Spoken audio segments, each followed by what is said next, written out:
दोस्त, जिंदगी मौका बार बार नहीं देती, इसलिए कभी भी किसी भी मौके को छोड़ना मत। हारोगे या जीतोगे तो बात की बात है, पर अगर तुम ट्राई भी नहीं करोगे तो तुम यकीनन हारोगे। कामयाबी के इस सफर में तुमसे नफरत करने वाले लोग तुम्हें कई मिलेंगे, पर तुमसे नफरत करने वाले सोच भी ना सके और तुम तक पहुंच भी ना सके ऐसे मुकाम तक खुद को पहुंचा दो। और ये तभी होगा जब तुम तुम्हारे आज को तुम्हारे कल से बेहतर बनाओगे। वक्त के साथ अगर तुम नहीं बदले तो दुनिया की इस भीड़ में कहीं खो जाओगे, जहां खुद को ना बदलने के कारण कई कंपनियां जो कभी मार्केट पर राज करती थी वो खत्म हो गई। तो आप और हम क्या चीज है? इसलिए खुद को अपडेट करना, जरूरत के अनुसार खुद में बदलाव करना कभी छोड़ना मत। और याद रखना, बंदा जिंदगी में तभी आगे बढ़ता है जब वो अपने कंफर्ट जोन को लात मारकर उससे बाहर निकल आता है। बिकॉज ये तुम्हारा कंफर्ट जोन एक बंद डिब्बे जैसा है। ये ना ही तुम्हें बाहर की अपॉर्चुनिटीज देखने देता है और ना ही तुम्हें इससे बाहर निकलने देता है। पर याद रखना, इतिहास गवाह है, जिस बंदे ने अपने कंफर्ट जोन को तोड़ा है, आगे चलकर उसने रिकॉर्ड तोड़े हैं। तुम क्या तोड़ना चाहते हो, रिकॉर्ड या अपने आप को? चॉइस तुम्हारी है। ये बात मैंने लास्ट वीडियो में भी कही थी और इस वीडियो में भी कहता हूं कि दुनिया के हर बंदे को पता है कि सक्सेस को कैसे हासिल किया जाता है, पर इसके बावजूद केवल गिने चुने लोग ही कामयाब हो पाते हैं, क्योंकि बाकी बदनसीब अपने कंफर्ट जोन के आगे हार जाते हैं। एंड आई एम श्योर आप ऐसा बिल्कुल नहीं बनना चाहोगे।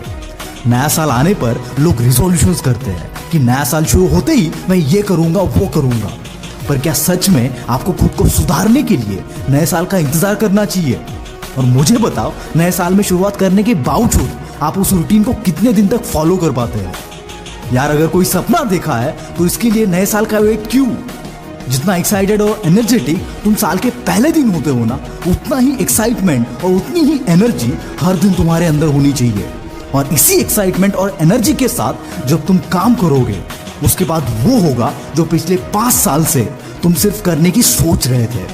सक्सेस की इस जर्नी में और एक चीज जो तुम्हारा पत्ता काटती है, एंड दैट इज डिसिप्लिन। दोस्तों, शुरुआत कई लोग करते हैं पर आखिर तक जाबाज ही पहुंच पाते हैं, क्योंकि इनके अंदर वो डिसिप्लिन होता है जो बाकियों से इन्हें अलग करता है। जरा आप भी सोचना कि आपने कितने कामों की शुरुआत कितने बार की होगी, पर फिर भी उसमें सक्सेसफुल क्यों नहीं हो पाए? इसका जवाब है आपका डिसिप्लिन।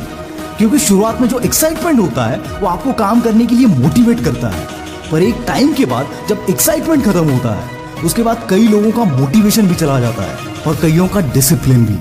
फिर आज का कल और कल का परसों हो जाता है और इसका रिजल्ट आप एंड गोल तक पहुंच ही नहीं पाते। इसलिए अपने काम में एक डिसिप्लिन लाओ यार। इसको करना है मतलब करना है।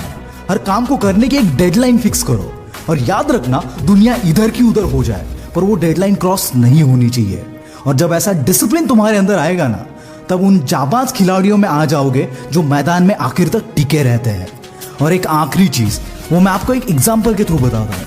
मेरा एक दोस्त है जो बहुत टैलेंटेड है, पर उसके पीयर ग्रुप के चलते उसका माइंडसेट ऐसा बन गया है कि यार मुझे कहीं पर 20,000 की नौकरी लग जाए तो मेरी लाइफ सेट है। उसके अंदर टैलेंट है लाख रुपए कमाने का, पर वो अपने 20,000 के माइंडसेट से बाहर ही नहीं आना चाहता। और यही होता है मैक्सिमम लोगों के साथ। इनका माइंडसेट ही ऐसा बन जाता है कि यार इससे ज्यादा मैं कर ही नहीं सकता। खुद के दिमाग के अंदर खुद ने बिठाए हुए उस लिमिट को जब तुम तोड़ोगे, उसके बाद तुम्हें तुम्हारी खुद की वैल्यू समझ में आएगी कि सारा तुम क्या क्या कर सकते हो। तो देर किस बात की, तोड़ दो यार।